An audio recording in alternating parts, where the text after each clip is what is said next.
খবর চলে গেল ইমাম হোসেন আর মদিনাতে নান, তিনি মক্কায় চলে এসেছেন।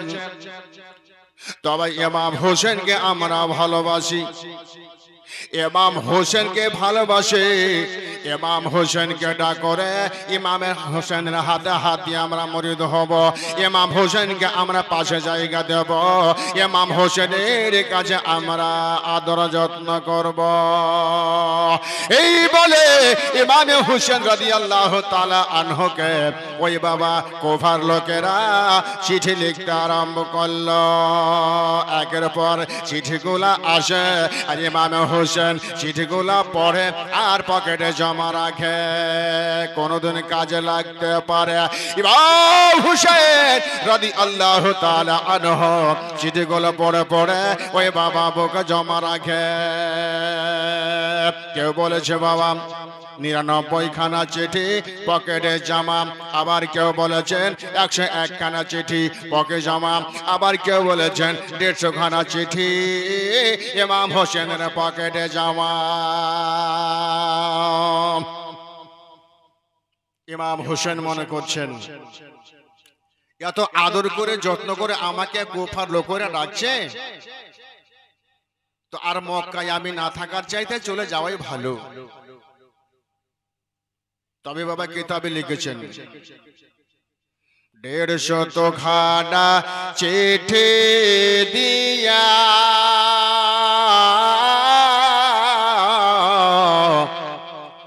কুফা ডাকে ধোকা দিয়া, 150 খানা চিঠি দিয়া কুফা ডাকে ধোকা দিয়া, তারাই শেষে শহীদ করে এজিদের বদকারণ। ইমাম হোসেন শহীদ হলেন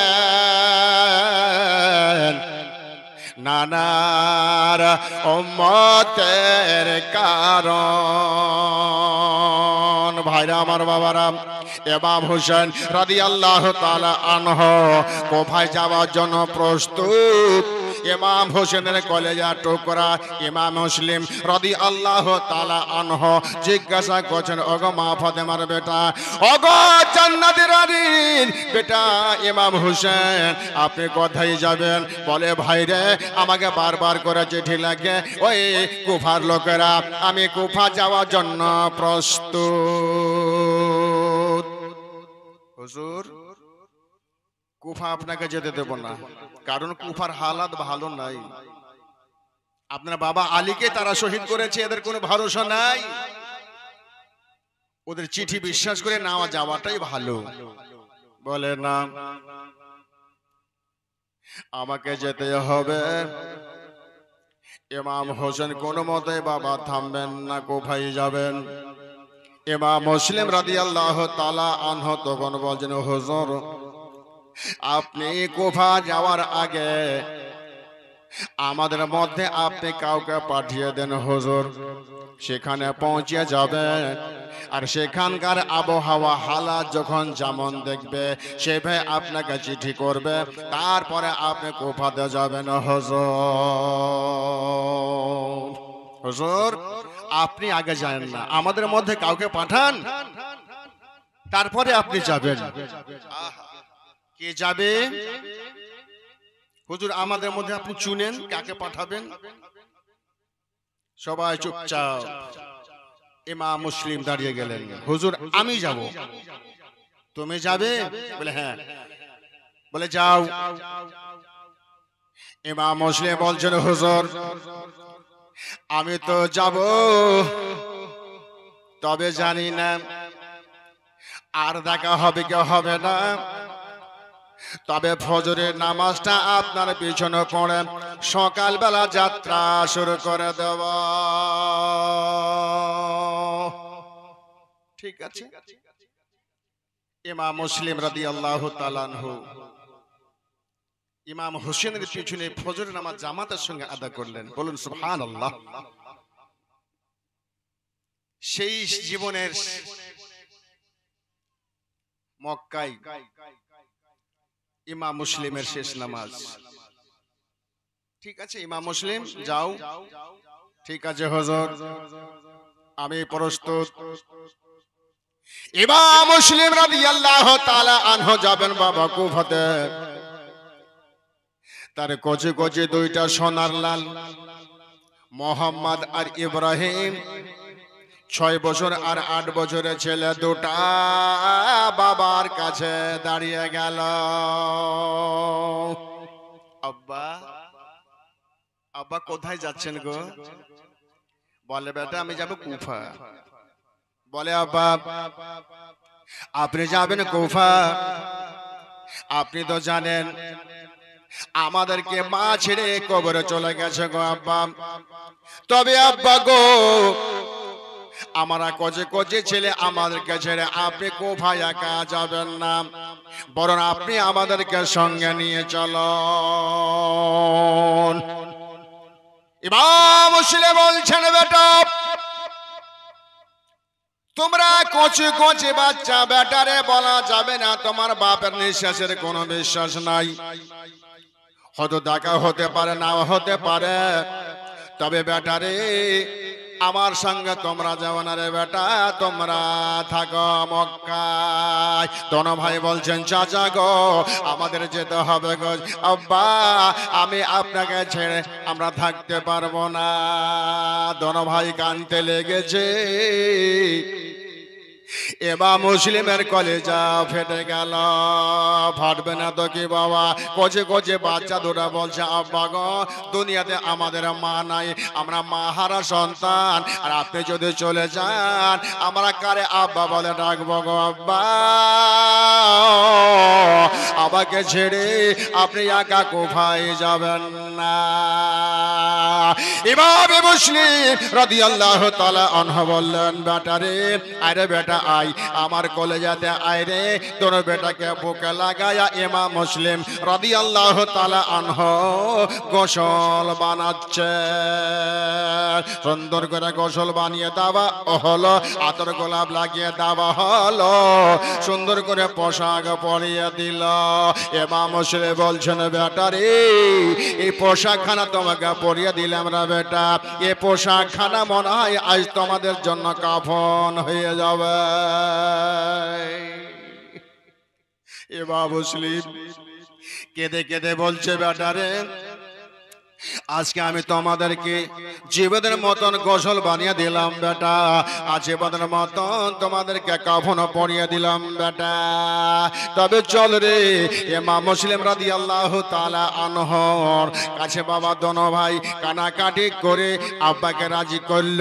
রাজি করার পরে ইমাম হুসাইন রাদিয়াল্লাহু তাআলা আনহুর কাছে গিয়া হাতে চুমা দিয়া বলছেন চাচা গো আব্বার সঙ্গে আমি চললাম ওই কুফাতে গো চাচা, তবে চাচা আমাদের জন্য দোয়া করবেন গো চাচা, আমরা যেন সহি সালামতে কোথায় যেন থাকতে পারি চাচা, আবার যেন আপনার সঙ্গে দেখা হয়। ইমাম হোসেন বলছেন বেটা রে যারে বেটা চা আল্লাহর কাছে আমি দোয়া করবো রে বেটা, আল্লাহ তোমাদেরকে ভালো রাখবে রে লাল। ইমাম মুসলিমের দুই বেটা তিনও বাপ বেটা ওই দুলদুলে চেপে গেলে। যেমন চেপে যাওয়া ইমাম মুসলিম বলছেন হুজুর আপনি একটা চিঠি লিখে দেন। ইমাম মুসলিম একটা চিঠি লিখে দিলেন, আর লিখে দেওয়ার পরে ইমাম মুসলিম রাদিয়াল্লাহু তাআলা আনহু ওই চিঠিখানা নিয়ে পকেটে ভরে যাচ্ছেন কুফার দিকে। কোফায় পৌঁছে গেল। আল্লাহু আকবার আল্লাহু আকবার। কুফার লোকেরা সবাই ইমাম মুসলিমকে দেখে খুশি হলো। এই চিঠি লেখাখানা গভর্নরকে দিয়ে দেওয়া হলো। আল্লাহ আল্লাহ আনন্দিত হলো ওই কুফার লোকেরা সবাই বাবা খুশি হয়ে বলে ইমাম মুসলিম এসেছেন, ইমাম হোসেন এখন আসেন নাই। ইমাম মুসলিম রাদিয়াল্লাহু তাআলা আনহুর কাছে এক সপ্তাহের ভিতরে 10 থেকে 12,000 মুরিদ ইমাম হোসেনের নামে ইমাম মুসলিমের হাতে হাত দিয়া মুরিদ হলো। মুরিদ হয়ে যাওয়ার পরে ইমাম মুসলিম রাদিয়াল্লাহু তাআলা আনহু বাবা ওই কুফাতে থাকেন। আর ওই 10-12,000 মুরিদ হওয়া দেখে কুফার হালাত যে খারাপ আছে মনে কিছু না করে ইমাম হোসেনকে ইমাম মুসলিম চিঠি লিখে দিলেন, ওগো মা ফাতেমার বেটা হোসেন, আমি কুফাতে এসেছি, আসার পরে 10 থেকে 12,000 মুরিদ আপনার নামে আমার হাতে হাত দিয়া বায়াত হয়ে গেছে। তবে হুজুর গো, আপনি যত শীঘ্রই পারেন হুজুর, চিঠি পাওয়া মাত্র আপনিও কুফায় চলে আসবেন। আগে যা কুফার হালাত খারাপ ছিল আর খারাপ নয়, এখন সব ভালো হয়ে গেছে, আপনি কুফায় চলে আসুন। এই চিঠি লিখে ইমাম মুসলিম ছেড়ে দিলেন। চিঠিতে যে লাগলো আমার হোসেনের কাছে, আর এদিকে খবর হয়ে গেল ইমাম মুসলিম রাদিয়াল্লাহু তাআলা আনহু এসেছে কুফাতে। এই খবর খানা চলে গেল ইয়াজিদের কানে। জিজ্ঞাসা করছি তাদের মধ্যে, ইয়াজিদ, তোমার কানে কোনো খবর আছে? কিসের খবর? বলে আজ তোমার কুফা গেল। কেন? ইমাম মুসলিম এসেছে ইমাম হোসেনের হয়ে, সপ্তাহের ভিতরে 10 থেকে 12,000 মুরিদ হয়ে গেছে, কুফা আপনার গেল হোসেনের দিকে। ইয়াজিদ বলল, আমারই তো গভর্নর ওখানে নুমান বিন বাশিরকে ফিট করা আছে রে। বলে হুজুর, নুমান বিন বাশির আপনার নন খায় আর হোসেনের সেই গুণ গায়। যদি কুফা থেকে বাঁচাতে চান নুমান বিন বাশিরকে পাল্টিয়ে দেন আর ওখানে অন্য কোন গভর্নর ফিট করেন, আর যদি না করেন আপনার কুফা গেল। এবারে যে চিন্তা ভাবনা করলো, আমি ওই নুমান বিন বাশিরকে বাদ দিয়ে দেব, ওই 4 থেকে কাকে ওই 4-এর মালিক বানানো যাবে। ওই যে ব্যক্তি বলেছিল কুফা গেল, ওই লোকটা বলল, হুজুর, যদি কুফাটাকে বাঁচাতে চান ওই বুসরা শহরের গভর্নর যার নাম হলো ওবায়দুল্লাহ ইবনে জিয়াদ, ওই ছাড়া ওই কুফা কেউ বাঁচাতে পারবে না। আপনি যত শীঘ্রই পারে তাড়াতাড়ি করে ওনাকে চিঠি লিখুন আর সঙ্গে সঙ্গে কুফাতে আসতে বলুন। নুমান বিন বাশিরকে পাল্টাইয়া দিয়া ওই ইবনে জিয়াদকে ওখানে বসতে বলে দেন। আর যদি না বসান আপনার কুফা হোসেনের নামে সব মুরিদ হবে। সঙ্গে সঙ্গে ইয়াজিদ চিঠি লিখলো কার কাছে? ওই বুসরা শহরের গভর্নর ওবায়দুল্লাহ ইবনে জিয়াদের কাছে। আরে বুসরা শহরের গভর্নর এ তো ইবনে জিয়াদ আছে, আমার একটা শহরের কুরসির মালিকের জন্য আবার চিঠি গেল। চিঠি পড়ছি, আমি তো একটা দেশের গভর্নর আছি, আবার একটা আমার কাছে খবর চলে গেল। এই কুরসি ছাড়া যাবে না। কে বলছে? ইবনে জিয়াদ। তো আমার কুরসিটা কাকে বসিয়ে যাব? কুফা। যাকে তাকে বসালে তো হয়তো নাও দিতে পারি। তার নিজের ভাই ওসমান। ওসমান, দাদা শোন। সঙ্গে সঙ্গে কাছে এলাম। ওবায়দুল্লাহ ইবনে জিয়াদ বলল, ভাইরে, আমার কুরসিতে বসে আমার হয়ে বুসরা শহরটাকে তুমি সামলাও, আর আমি চললাম কুফার মাটিতে। নিজের কুরসি ভাই ওসমানকে দিয়া এবার ওবায়দুল্লাহ ইবনে জিয়াদ এবার ছদ্মবেশী সেজে হেজাবে লেবাস পরে যাবে কেন হিজাবি লেবাস পড়বে জানেন গো? ওই কুফার লোকেরা জানে ইমাম হোসেনকে ইমাম মুসলিম চিঠি লিখেছে, এই আসবো মনে হয় আছে। ওই কুফার লোকেরা ইমাম হোসেনকে আগাবার জন্য বাবা তারা মাঠে আসে। ইমাম হোসেন আজকে এলো না, হয়তো কালকে আসবে, কালকে এলো না হয়তো পরশু আসবে, এইরকম ভাবে আবার আগিয়ে নেওয়ার জন্য তারা আসে। ইমাম মুসলিম রাদিয়াল্লাহু তাআলা আনহু ওই কুফার বাড়িতে বাবা রয়েছে। আল্লাহু আকবার, আল্লাহু আকবার। আর ওবায়দুল্লাহ ইবনে জিয়াদ ওই হিজাবে লেবাস পড়ে সন্ধ্যার সময় কুফাতে পা রাখল। যেমন হোসেনের পোশাক সেরকম পোশাক পরে কুফাতে পা রাখলো ওবায়দুল্লাহ ইবনে জিয়াদ। কুফার লোকেরা সবাই মনে করলে এবার হোসেন চলে এসেছে। ইমাম হোসেন মনে করে নারা লাগালো। ওবায়দুল্লাহ ইবনে জিয়াদ বলল, এ কুফার লোকেরা তোমরা হোসেন মনে করে নারা লাগিয়েছো, আমি হোসেন না, ইবনে জিয়াদ মারজানার বেটা। ওবায়দুল্লাহ ইবনে জিয়াদ ওসমানের ভাই। যা আশ্চর্য হয়ে গেল কুফার লোকেরা, আর উপায় নাই। এবার এজিদের লেখা চিঠিখানা এনে ওবায়দুল্লাহ ইবনে জিয়াদ নোমান বিন বাশিরকে দিয়ে দিল, আর বলল, ওগো নোমান বিন বাশির, এই চিঠিখানা তুমি পড়ে নাও, পড়ে নেওয়ার পরে ওই চেয়ারখানা তুমি ছেড়ে দাও। আজ তারিখ থেকে ওই চেয়ারের মালিক আমি ইবনে জিয়াদ হয়ে গেলাম। নোমান বিন বাশির বললেন, ভাইরে, আমার কুরসিতে তুমি বসবে, আমার আপত্তি নাই, তবে আমি জিজ্ঞাসা করে আমার কি ভুল পেলে যে আমাকে সে কুরসি ছেড়ে আমাকে তাড়িয়ে দেওয়া হলো? ওবায়দুল্লাহ বলছে, ওগো নোমান বিন বাশির, এই চেয়ারের মালিক তুমি থাকা পর্যন্ত ইমাম হোসেনের নামে ইমাম মুসলিমের হাতে হাত দিয়ে 10 থেকে 12,000 মুরিদ হলো কি করে? তোমার হাতে কি তরবারি ছিল না? তোমার হাতে কি বললাম ছিল না? ইমাম মুসলিমকে কেন শহীদ করে দাওনি রে? নোমান বিন বাশির বলছেন, এই ইবনে জিয়াদ, আমি জান দিয়ে দিতে পারি, প্রাণ দিয়ে দিতে পারি রে, ইমাম মুসলিমকে শহীদ করতে পারি না।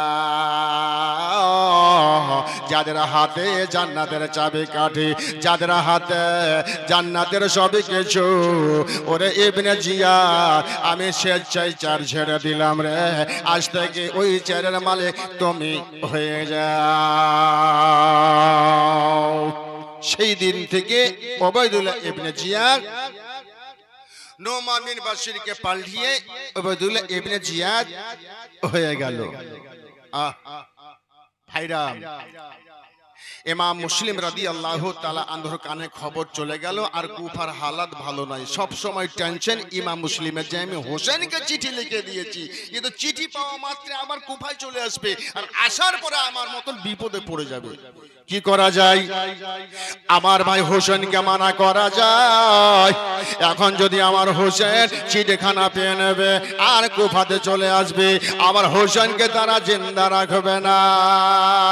ইমাম মুসলিম রাদিয়াল্লাহু তাআলা আনহু আর বাবা কোনো কথাই তার ব্রেনে আসে না, আর মন ভালো লাগে না। একবার মাঠে, একবার ঘাটে, একবার জমিতে, একবার গাছে মাথা পটকাতে থাকে। ইমাম মুসলিম বলছে, আল্লাহ গো, এত বড় ভুল কাজ কেন করলাম? আমার হোসেন চলে আসবে, আমাকে হয়তো ভাববে ইমাম মুসলিম আমাকে ধোঁকা দিয়ে ডেকেছে, তবে আল্লাহ গো, আজকে এত বড় ভুল কাজ কেন করলাম? তবে আমার মা বোনেরা, ইমাম মুসলিম রাদিয়াল্লাহু তাআলা আনহু ওই বাবা আছে কুফার মাটিতে, চতুর্ধারে এলান হয়ে গেল, ইমাম মুসলিম আছে কুফার মাটিতে, ইমাম মুসলিমকে যারা বাড়িতে জায়গা দেবে আজকে তাদের গর্দান মেরে দেওয়া হবে।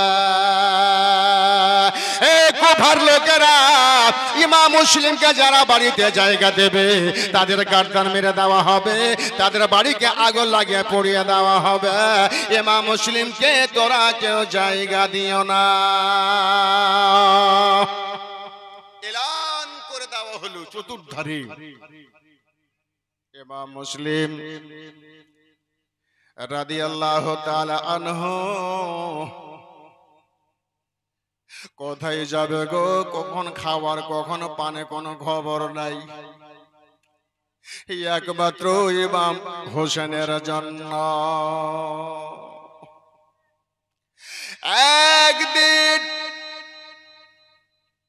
ইমাম মুসলিম রাদিয়াল্লাহু তাআলা আনহু বাবা কুফার জামে মসজিদে নামাজ পড়ার জন্য চলে গেলেন। তবে মা বোনেরা গো,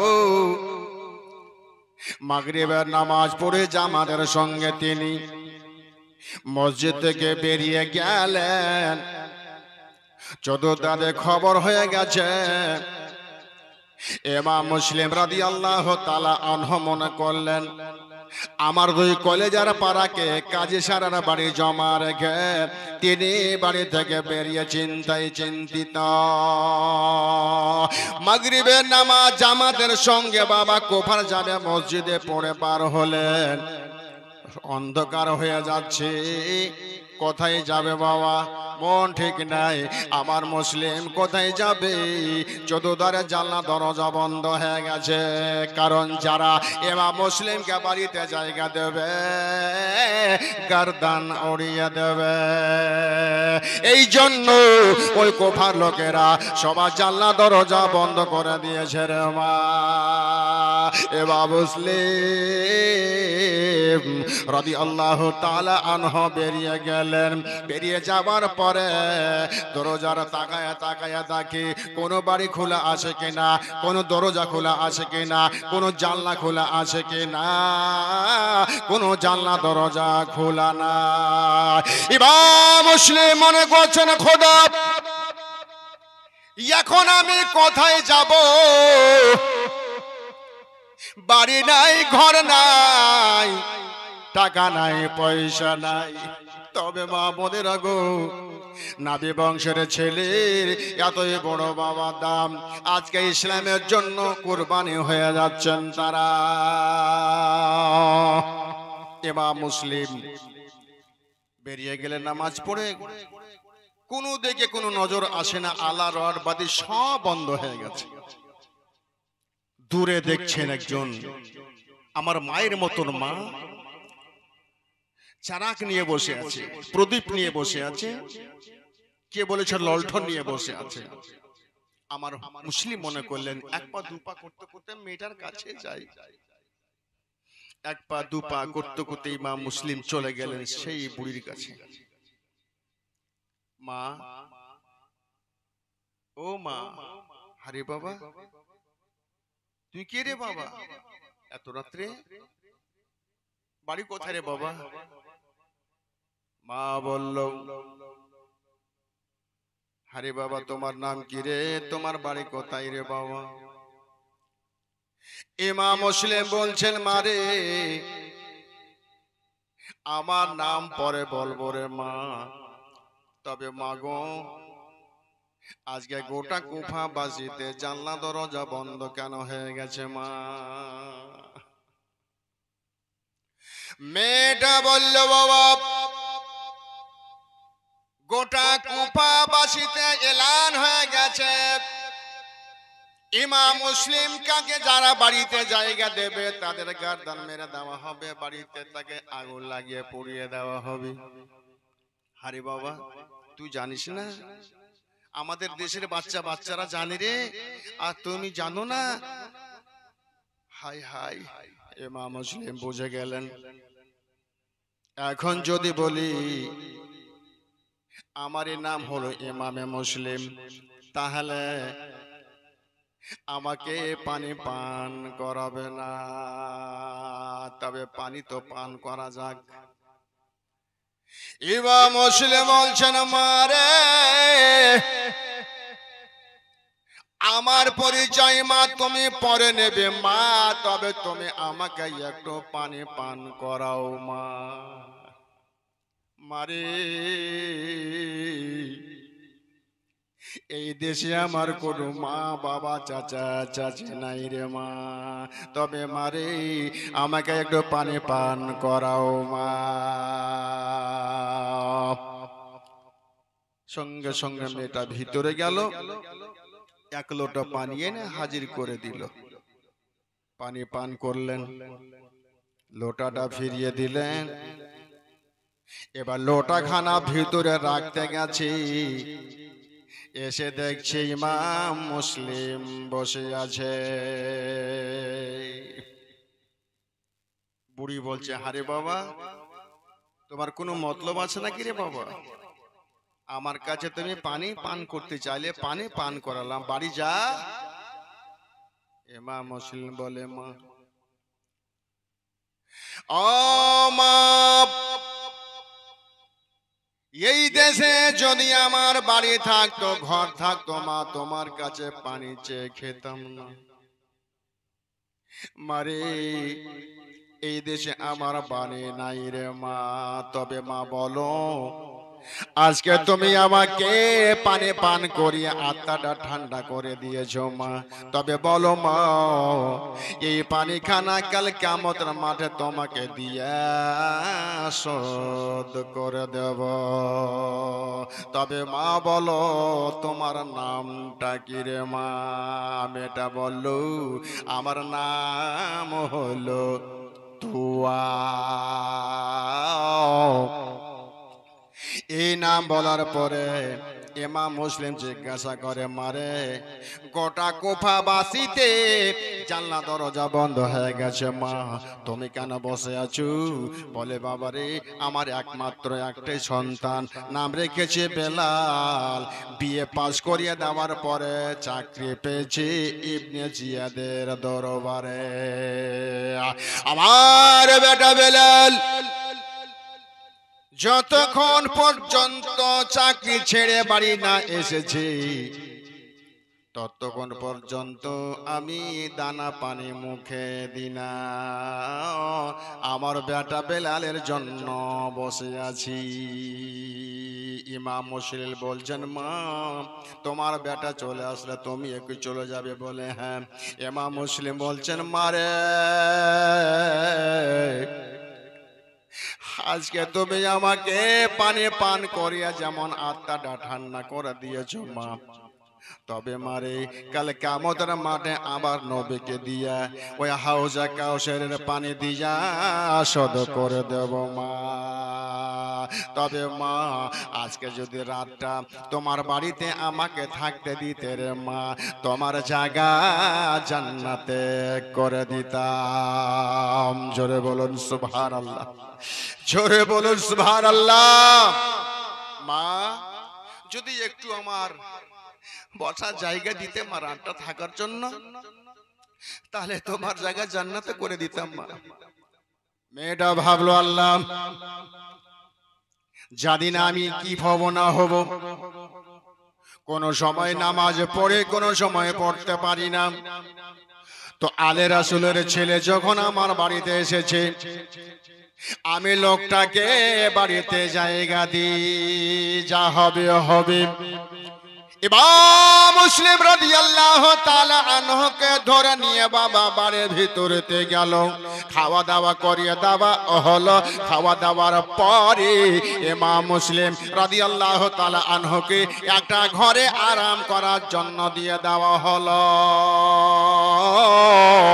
ইমাম মুসলিম রাদিয়াল্লাহু তাআলা আনহু আরাম করে আর বুড়ি মা আবার উঠানে বসে বেটা বেলালে রাস্তা দেখে।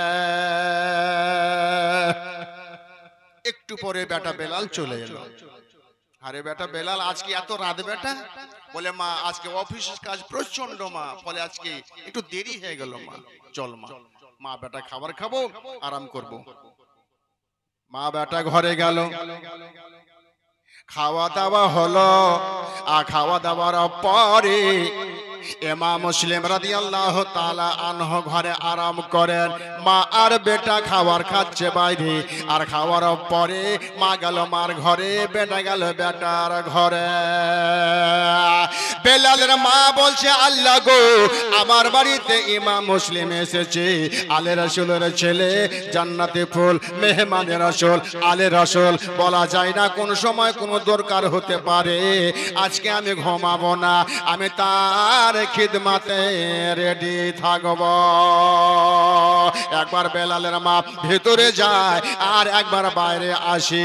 পায়ের যখন শব্দ হয়, বেটা বেলালের কানে পৌঁছায় গেল। ভিতর থেকে বেটা বেলাল ডাক দেয়, মাগো, এই বাড়িতে আমি আর তুমি ছাড়া তেসরা কেউ নাই, তবে মাগো আজকে তুমি কেন বিছানায় ঘুমাচ্ছ না? মা বলছে, বেটা বেলাল, এগুলো জিজ্ঞাসা করো না, বেটা বেলাল তুমি ঘুমিয়ে যাও, বেটা আমি যা করছি করছি। না মা, বলতে হবে, আমার বাড়ি থেকে কেউ আছে? কি বলবো? হ্যাঁ বলবো না, না বলবো গো? এবার ইমাম মুসলিম রাদিয়াল্লাহু তাআলা আনহু আছে। বলার আগে মা বলছে, বেটা বেলাল রে, আরে বেটা বেলাল আমার কাছে আয় রে। বেটা বেলাল, বেটা বেলাল মায়ের কাছে এলো। মা বলছে, বেটা বেলাল শোন, তোমাকে বলছি বেটা বেলাল, তুই কাউকে বলিস না। বেটা বেলাল বলছে, মা গো কাউকে বলবো না গো মা, আমারে বলো। মা বলছে, বেটা বেলাল রে, আমার বাড়িতে জান্নাতি ফুল আছে রে বেটা। মা, জান্নাতি ফুল কি আছে মা? বলে, বেটা বেলাল, যাদের হাতে জান্নাতের চাবি কাঠি, যারা হলো মেহবাদের রাসূল, তারা হলো আলে রাসূলের বেটা।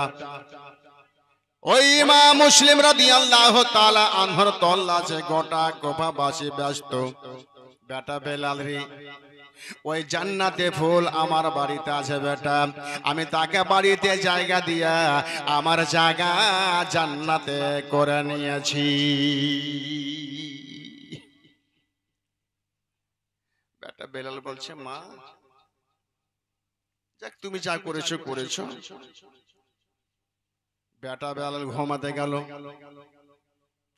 রাত্রি বেলাতে বেটা বেলালের ঘুম আসে না, সকাল কখন হবে আর এই খবর খানা আমার মালিক ইবনে জিয়াদকে দিতে হবে। মা ওয়াদা করেছিল, বেটা বেলাল রে, আমার সাথে ওয়াদা কর রে বেটা বেলাল, তুই কাউকে বলবি না। বলে, মা কাউকে বলবো না। হারে বেটা, কাউকে বলিস না রে, আর যদি বলেছিস বেটা বেলাল রে, আমি তোর মা, আমি দুধের দাবি মাপ দেব না বেটা। বেটা বেলাল, আমি যদি তোমাকে দুধের দাবি মাপ না দিলে বেটা, তোমাকে কেউ জান্নাতি বানাতে পারবে না বেটা বেলাল। বেলাল রে, আমার বাড়িতে ইমাম মুসলিম আছে, বেটা বেলাল কাউকে বলিস না। মার কাছে ওয়াদা করলো, কিন্তু বেটা বেলালের বিছানায় ঘুম আসে না। সকাল হবে কবে? ফজরের আজান হলো, ফজরের আজান হলো। বেলাল 7টার আগে বিছান থেকে উঠে না। সেদিনকার ফজরের নামাজের পরে পরে উঠে অফিসে যাওয়ার জন্য রেডি। মায়ের সন্দেহ হলো, বেলাল, ও বেলাল, তোমাকে তো আমি সকালে উঠিয়ে পাই না রে, আর আজকে এত সকাল সকাল উঠে ঘুরছিস বেটা? বলে, হ্যাঁ মা, আমার অফিসে প্রচন্ড কাজ আছে মা, ওই জন্য আজকে আমাকে তাড়াতাড়ি অফিসে যেতে হবে। বেটা বেলাল শোন, অফিসে যাবে তুমি, তোমাকে বাধা দেব না বেটা বেলাল, তবে শুন রে, আমার কাছে এসে বেটা তোর হাতটা আমার মাথাতে রাখ। মা ওয়াদা করাচ্ছি, কসম খাওয়াচ্ছে যে আমার বাড়িতে ইমাম মুসলিম আছে, বলিস না রে বেটা। মা বলছে বেটা বেলাল আমার মাথায় হাত দিয়ে বল যেই কথা কাউকে বলবি না, আমার কসম খা। না মা কাউকে বলবো না। হ্যাঁ বেটা বলিস না, কারণ জান্নাতে ফুল আলে রসুল মেহমান রসুল বেটা, যাদের হাতে জান্নাতের চাবিকাঠি, কাউকে বলিস না রে বেটা। মাকে বলবো না। সকাল বেলা বেলাল এবার রেডি হয়ে গেছে অফিসে যাওয়ার জন্য। ওই মা আবার স্মরণ করিয়ে দিলে, বেটা বেলাল আমি তোর মা, আমি তোমাকে মাফ না দিলে তো জান্নাতি হবি না রে বেটা বেলাল, মনে রাখিস রে। চলে গেল অফিসে। আর অফিস থেকে 20-22 জন মানুষ চলে আসছে ইমাম মুসলিমের তল্লাশে। ইবনে জিয়াদ বলে দিয়েছে আজকে যদি ইমাম মুসলিমকে খুঁজে বার করতে পারিস চাকরি থাকবে, আর যদি না পারিস তাহলে চাকরি যাবে। তাই তারাও চিন্তায় চিন্তিত হয়ে রাত্রে ঘুমায় নাই যে মুসলিমকে বার করতেই হবে। বেলালের সঙ্গে দেখা, জিজ্ঞাসা করছে বেলাল এই সময়তে তুই কোথায় যাবি সকাল সকাল? বলো অফিসে। তো বেলাল জিজ্ঞাসা করছে তোমরা কোথায় যাবে? বলছে বেলাল রে আর চাকরি টিকবে না রে ভাই। কেন? বলছে আজকে আমাদেরকে ইবনে জিয়াদ লাস্ট ওয়ার্নিং দিয়ে দিয়েছে, ইমাম মুসলিমকে বার করতেই হবে খুঁজে, না হলে চাকরি থাকবে না। বেলাল বলছে শোন যা, তবে আমার মনে হচ্ছে তোরা খুঁজে পাবি না রে। বেলাল বলছে, তারা বলছে বেলাল খুঁজে পাবো না মানে তুই জানিস নাকি? জানি তো ভাই, কিন্তু বলবো না। যদি বলে দি, মা বলে দিয়েছে মাপ দেবে না, দুধের দাবি মাপ দেবে না। মা যদি মাপ না দেয় আমি জান্নাত পাবো না ভাই, ফলে তোদেরকে বলেই আমি আমার জান্নাত বেকার করব না। আচ্ছা বলা হলো না কথাটা? কথাটা বলা হলো কিনা বলুন? বেরাদে ইসলাম মুআজ্জাজ সামনে কারাম, কাজে কাজে রাজার বিয়ে লেগেছে বুঝলেন। দর্জিকে কাপড় সিলাতে দিয়েছে, সবার কাপড় সিলানো হয়েছে, আর রাজা যেটা বিয়ে করতে যাবে পরে ওটা হয়নি, ভুলে গেছে। সকালবেলা যে বিয়ে করতে যাবে রাজা, তো জামা নাই। তো মন্ত্রী বলছে হুজুর যে জামা যখন সেলা হয়নি আর এখন তোর হবে না, টাইমও নাই, তো আপনি এক কাজ করেন, আমার এই নতুন জামা আমারে বিয়ে করা শুধু করে এসেছি, জামা করে আলমারিতে ভরে রেখেছি, আপনি আমার জামা পরে বিয়ে করলেন। রাজা বলছে পড়ে তো করে নিব রে, তবে তুই কাউকে বলে দিস, তখন আমার সম্মানটা যাবে না। বলে হুজুর বললেই না যাবে, আমি বলবো না সম্মান যাবে না। বলবি না তো? বলছে না। ঠিক আছে। ওই মন্ত্রীর পোশাক পরে রেডি হাতিতে উঠে গেল বিয়ে করতে যাবে। তখনকার জামানাতে ছিল বাবা বাঁশ ফেলতো, কেউ ফিতা কাটতো, আর কিছু করতো। তো এর সঙ্গে আছে মন্ত্রী, সবাই আছে, ঢুকবে বিয়ে বাড়িতে, বড় করে বাঁশ ফেলেছে। মন্ত্রী বলছে দেখ রে ভাই, তোরা বাঁশ ফেল আর ফিতা কাটো আর বেড়া দাও, আর যা মন যায় তাই দাও, তবে যেই রাজার বিহাতে এসেছি আর রাজা যে পোশাকটা পিনে এসেছে ওটা আমারই। রাজা একবারে লালে লাল। আমি তোকে বারবার করে বললাম যে তুই কাকে বলে দিবি, তুরতুরা মুখ আছে। বলে হুজুর আমি বলেছি নাকি, আমি বলবো না হুজুর। আবার ভিতরে গেল, শালিগুলো এসেছে বিভিন্ন রকম সবুজ লাল ফ্রুটি নিয়ে এসছে, কোনটা ঝাল দেওয়া, কোনটা টক দেওয়া, কোনটা লেবু টক ইত্যাদি, গ্লাস করে সাজিয়ে নিয়ে আসে না, নিয়ে আসছে বাবা 5-7টা গ্লাসে। তো মন্ত্রী বলছে রাজা মশাইকে সাদা শরবত খিলাও আর কালো খিলাও লবণ খিলাও আর টক খিলাও যিনি জামা পাজামা পিনে বিয়ে করতে এসেছে ওটি আমারই। রাজা বলছে বাটুয়ার আমি বললাম তুই বলে দিবি। রাজা বলছে হুজুর বলেছি নাকি, বলে দিছে আরে বলেছি নাকি। বেলাল খুব কায়দা করে বললি, যদি না বলি আমার মা আমাকে মাপ দেবে না, মা যদি মাপ না দেয় জান্নাত পাবো না। হ্যাঁ বেলাল তোর বলা হলো না কথা। তারা বুঝে গেল বেলাল যাও তোমরা আপন কাজে যাও, আমি চললাম, আমরা বুঝে গেছি কোথায় ইমাম মুসলিম আছে। বেলাল গেল আপনার চাকরিতে, আর 20-22 জন মানুষ এসে বেলালের বাড়িকে ঘেরাও করল। বেলালের মা উঠানে বসে আছে। বেলালের মা জিজ্ঞাসা করছে আমার বাড়িতে সরকারি মানুষ পুলিশ কেন, কি ব্যাপার? বলছে মা তোমার বাড়িতে ইমাম মুসলিম আছে? মেয়েটা বলো আল্লাহ আমার বেটাকে এত করে বললাম, বাটুয়ার বেটা কিন্তু বলে দিয়েছে না জানলে কি করে। এখন মিথ্যা বলবো না সচ্চা বলবো। মেয়েটা মনে করলো যদি একটা মিথ্যা কথা বলার জন্য আল্লাহ আমাকে যদি হাজার হাজার বছর যদি জাহান্নামে রাখে আমি রাজি, কিন্তু আলে রাসূলের ছেলেটা বেঁচে যাবে এটা আল্লাহর লাখ লাখ শুকরিয়া আদা হবে।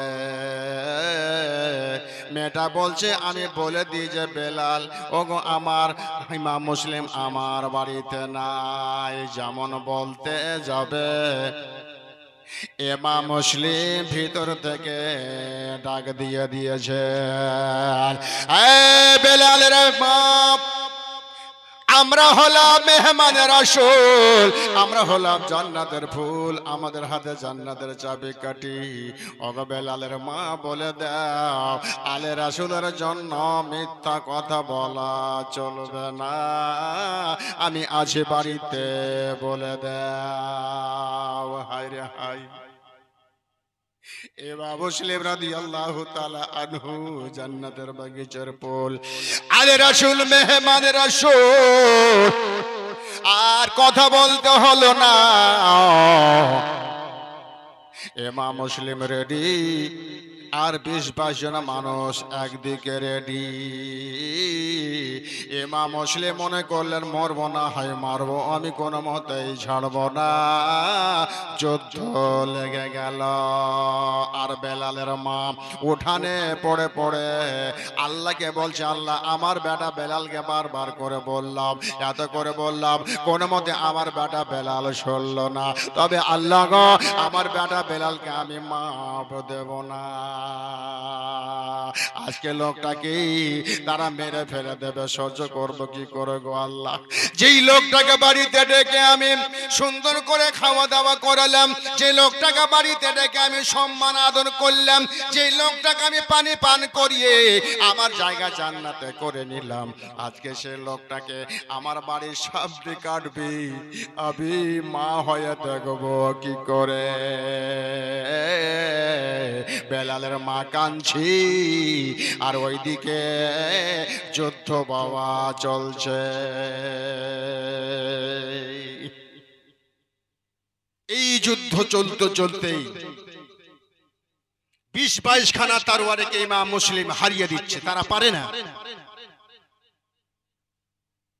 20-22 খানা তরবারিওয়ালা বলছে কি ব্যাপার ইমাম মুসলিমকে মারবো না, মারতে পারবো না, কেমন ব্যাপার? ইমাম মুসলিম একার, আমরা হলাম 22 জন মানুষ। তবে মা বোনেরা আমার ভাইরা গো,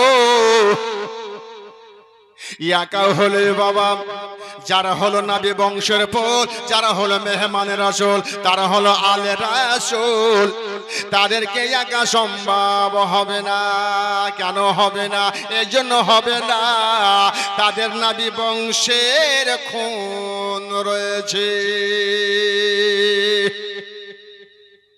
ইমাম মুসলিম যুদ্ধ করতে করতে এক দুরাচার এমন ভাবে তরবারি মারলো, ইমাম মুসলিমের উপরকার দুটো ঠোঁট কেটে দুটো দাঁত ঝরে পড়ে গেল। বলুন সুবহানাল্লাহ। ছাদে চলে গেল। মারবো না হে মরবো। যেমন ছাদে চলে গেছে, 22 খানা মানুষ তাদেরকে বলছে, ওগো ইমাম মুসলিম, আমরা আর মারামারি করব না, আর আমরা পিটাপিটি করব না। আজকে বুঝে গেলাম আপনি হলেন আমাদের ইমাম, তবে হুজুর আমরা তারওয়ারে ঢুকে নিলাম খাবে, আপনিও ঢুকিয়েলেন, আর আমরা মারামারি করব না, আর যুদ্ধ করব না, আপনি নিচে নেমে আসুন। আমরা আপনার কাছে হেরে গেলাম, আপনি তারওয়ারে ঢুকিয়ে নেন হুজুর, তবে আর আমরা মারামারি করব না। ইমাম মুসলিম রাদিয়াল্লাহু তাআলা আনহু তারওয়ারিটাকে বাবা ঢুকিয়ে নিলেন, এরাও ঢুকে নিয়েছে, নিচে নেমে চলে আসলেন, আর বললেন তারা হুজুর চলুন, মারামারি করব না, তবে আপনি আমাদের সাথে চলুন ইবনে জিয়াদের দরবারে। ইমাম মুসলিম রাদিয়াল্লাহু তাআলা আনহু বলছেন, তোমরা যাবে ইবনে জিয়াদের দরবারে রে। আমি কিসে চড়ে যাব রে? একটা ঘোড়া দিয়ে দেওয়া হলো। এবার ঘোড়াতে যাবন চাপতে যাবে। ইমাম মুসলিমের কাছে ছিল বাবা তরবারি খানা, এক দুরা চার তরবারি খানাকে টান মেরে বার করে নিল। যেমন বার করে নিল, তখন ইমাম মুসলিম রাদিয়াল্লাহু তাআলা আনহু বললেন, ইন্না লিল্লাহি ওয়া ইন্না ইলাইহি রাজিউন। তারা বলছে, হুজুর মানুষ মারা গেলে ইন্না লিল্লাহ পড়তে হয়, আপনি এই সময়তে ইন্না লিল্লাহ পড়লেন কেন? ইমাম মুসলিম বলছেন, শোনো, যেই তরবারি খানা আমার কাছে আমার ভাইয়ের মতন কাজ দিচ্ছিল রে, সেই তরবারি খানাকে তোরা বার করে নিয়েছিস রে। আমি বুঝে গেছি রে, আমার বিপদ আসতে আর বেশিক্ষণ দেরি না, এই জন্য এখানে তোরা আমাকে মারবি রে। আর কারণ এখানে যখন মারার পরে তোরা ইন্না লিল্লাহ পড়বি না, এই জন্য আমি ইন্না লিল্লাহ পড়ে দিলাম। ইমাম মুসলিম দুলদুলে চেপে গিয়া নিয়ে যাওয়া হলো বাবা ইবনে জিয়াদের দরবারে। সেখানে দালালগুলো রয়েছে, বলছে, ইমাম মুসলিম আমিরুল মুমিনিনকে সালাম করুন। বলে, না, আমাকে যারা এনেছে শহীদ করার জন্য, আমি তাকে সালাম করব না। ইবনে জিয়াদ বলল, শোন, আজকে তোদেরকে ছাড়বো না। ইমাম মুসলিম শোনো, তুমি যদি প্রাণে বাঁচতে চাও, ইমাম হোসেনকে ছেড়ে দাও, এজিদের নামে মুরিদ হয়ে যাও। হবে? ইমাম মুসলিম বলেছিলেন, ইবনে জিয়াদ, আমাকে যে এজিদের নামে মুরিদ হতে বলছো, ইমাম হোসেনের মতন একটা হোসেন কে আছে দেখাতো, তার নানার মতন না কে আছে আমাকে দেখাতো, তার নানির মতন নানি কার আছে দেখা পারবি? বলে না। বলে, আমিও না। যেমন এই কথা বলেছে, একেবারে বাঘের মতন হয়ে গেল ইবনে জিয়াদ। জাল্লাদকে বলল, জাল্লাদ রে, এই ইমাম মুসলিমকে নিয়ে যা ওই জেলখানার ভিতরে, একটা রাত রেখে দাও, চিন্তা ভাবনা করতে দাও, সকালে জিজ্ঞাসা করা হবে, হোসেনকে যদি ছেড়ে দেয় তাহলে প্রাণে বেঁচে যাবে, আর হোসেনকে যদি না ছাড়ে শহীদ করা হবে। ইমাম মুসলিমকে জেলখানায় ভরা হলো। ইমাম মুসলিম রাদিয়াল্লাহু তাআলা আনহু সারা রাত জেলখানার ভিতরে আল্লাহ জিকিরে মগ্ন রয়েছেন। উনি জানেন যে আজকে রাতটায় আমার আল্লাহকে ডাকতে পাবো, জানি সকাল হলে তারা আমাকে শহীদ করে দেবে, বরং আজকে আমি শেষ টাকা আল্লাহকে ডেকে নিই, বলুন সুবহানাল্লাহ। ইমাম মুসলিম রাদিয়াল্লাহু তাআলা আনহু সারা রাত আল্লাহর ইবাদত করলেন। ফজরের সময় মুয়াজ্জিন সাহেব আমার আল্লাহকে ডাক দিচ্ছেন, আসসালাতু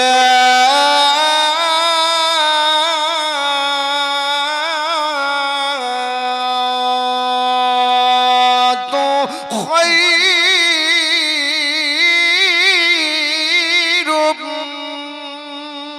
মিনান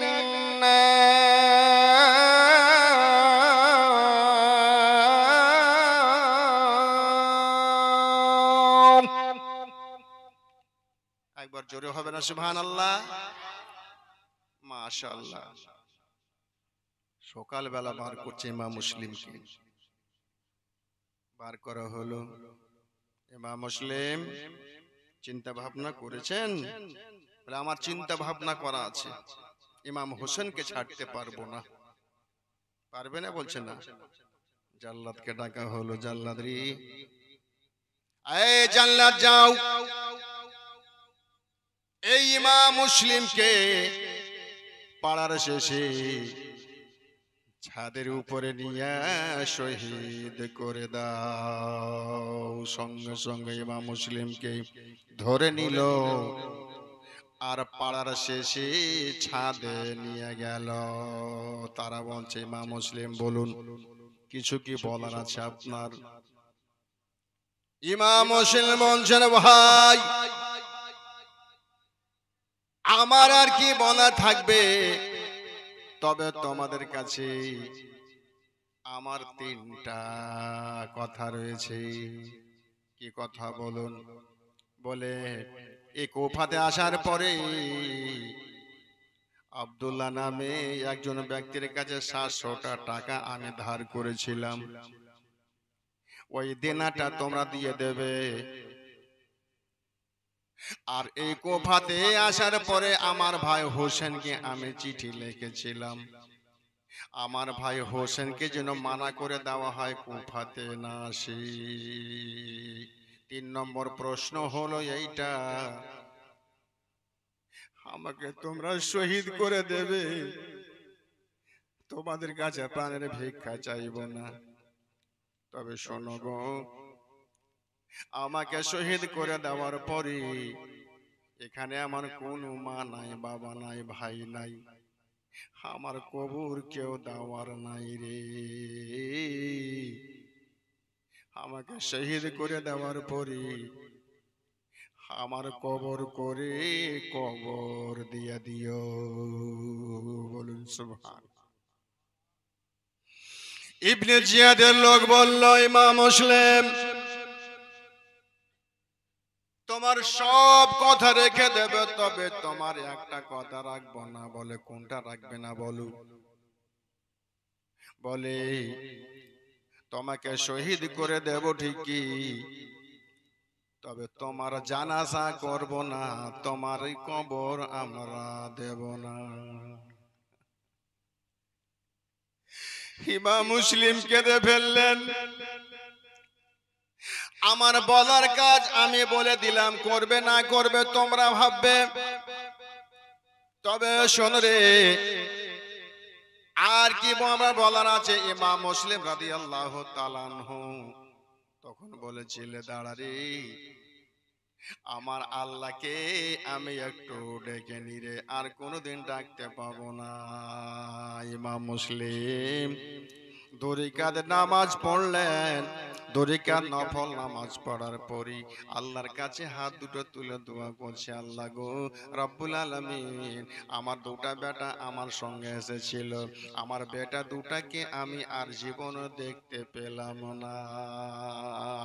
ইমাম মুসলিম বলছেন, আল্লাহ এই কুফাতে আসার সময় আমার ইয়াতিম 2টা বাচ্চা যার মা নাই আমার সাথে এসেছিল, আল্লাহ আমার কলেজার টুকরা 2টা ছেলেকে আমি একটু দেখতে পেলাম না।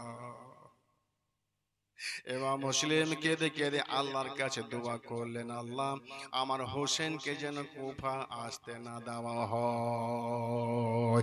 ইমাম মুসলিম রাদিয়াল্লাহু তাআলা আনহু আল্লাহর কাছে দোয়া করলেন, করার পরে তারা বলছে, ইমাম মুসলিম এবার রেডি হয়ে যাও, ইমাম মুসলিম এবার রেডি হও।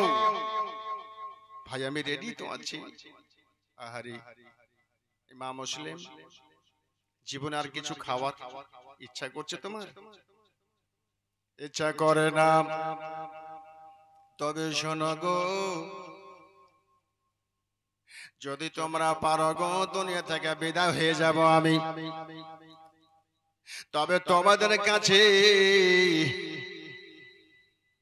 আমি জীবনে কেউ যদি ইন্তেকাল করে তাকে শরবত দিয়ে দেওয়া হয়, ওই শরবতের মতো করে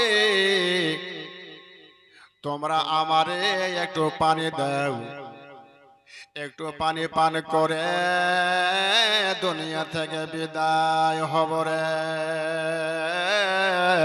তারা বলল, হোসেনের বেলা, ওগো হোসেনের চাহনেওয়ালা, তোমারে পানি দেওয়া হবে না।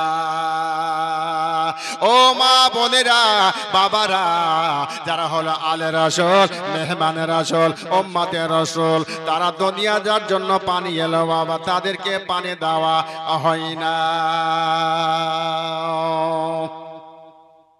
দেবে না বলছেন না, পানি দেওয়া হবে না, ঠিক আছে।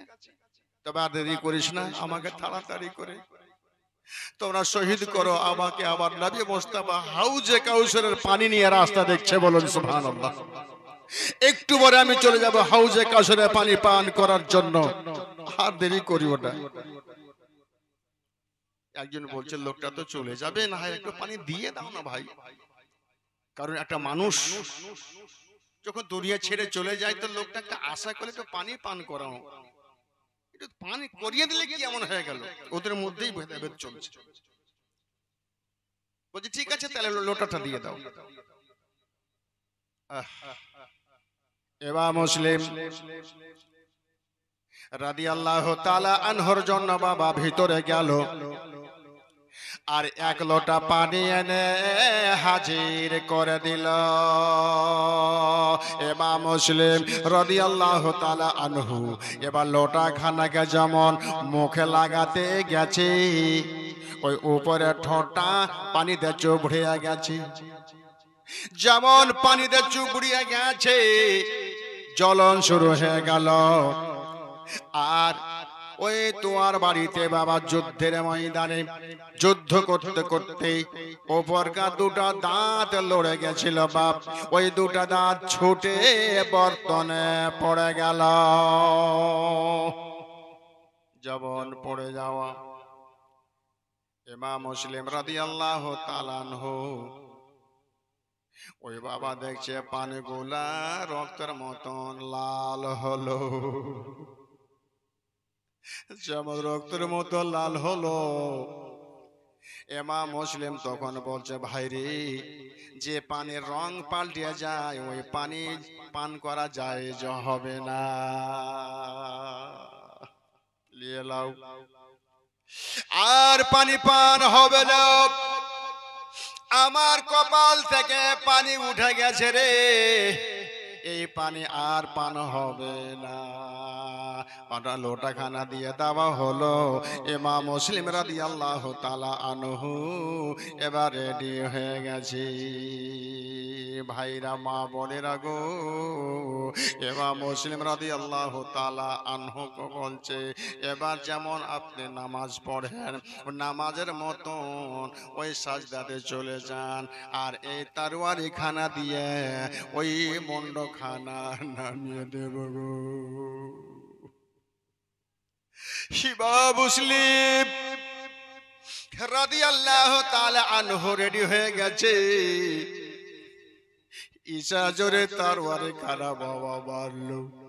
ইমাম মুসলিম রাদিয়াল্লাহু তাআলা আনহুর ওই মুন্ড কেটে ছাদে গুম করে পড়ে গেল। জবর পড়ে যাওয়া ইমাম মুসলিমের রক্ততে গোটা ছাদ রক্তে লালে লাল হয়ে গেল।